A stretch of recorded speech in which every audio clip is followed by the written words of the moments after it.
name is Jasper Shoemaker. I'm a sophomore here at Mizzou. This is my submission for the third direct engagement for finite mathematics, or Math 1300.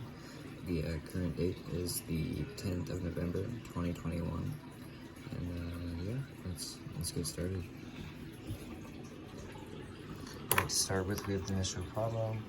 We see that an urn contains 10 numbered balls, of which 6 are red and 4 are white. We know that each time a sample of 5 is to be chosen. Then we'll first want to find out how many different samples are possible, so we use the formula N choose R, knowing that 10 balls, sample size of 5, we know that the formula to put that in is 10 choose 5.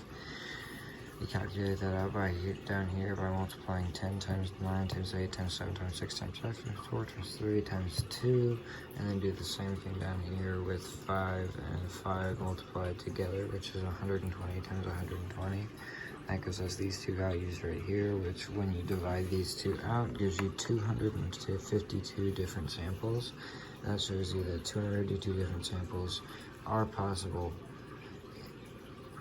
Secondarily, we're asked how many possible samples exist that contain only the red balls. So we know up here that there are 6 red balls.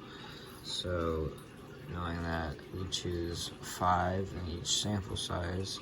We calculate 6 choose 5, which is basically the same thing up here, except we have 6 instead of 10, which leaves us with a much shorter number. So basically we do 6 times 5 times 4 times 3, which leaves us with 720 over 5 times 4 times 3 times 2, and then multiply that over by 6 minus 5, which is just 1. That leaves us with 720 over 120, which is 6. That tells us that there are only 6 samples when choosing 5 that can contain only red balls. A third question we're asked is how many samples contain 2 red balls and 3 white balls. Again, we note that for the first one we want 2 red balls, and there are 6 red balls total, so that is 6 choose 2, and then we know that there are 4 white balls, so 4 choose 3 right up here. Multiply all of that out like we just did with this problem and this problem up here. We are left with 15 times 4, which is 60.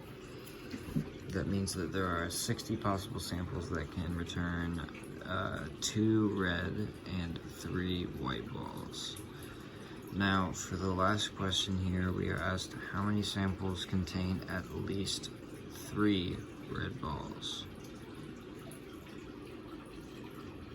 Now, down here we just need to find out the ones that contain red, so that's 6 red balls, like we saw right up here.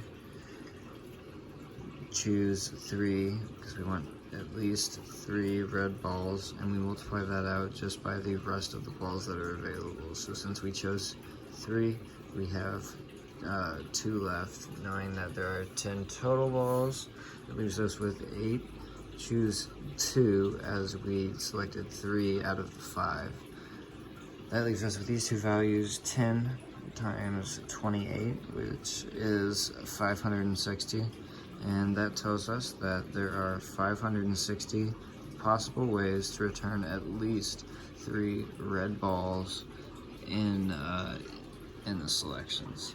Again, this has been Jasper Shoemaker, my third direct engagement submission. My instructor is Sophia Maniscalco, and the date currently, sorry I didn't write this, but I will here to make it more clear, is the 10th of November.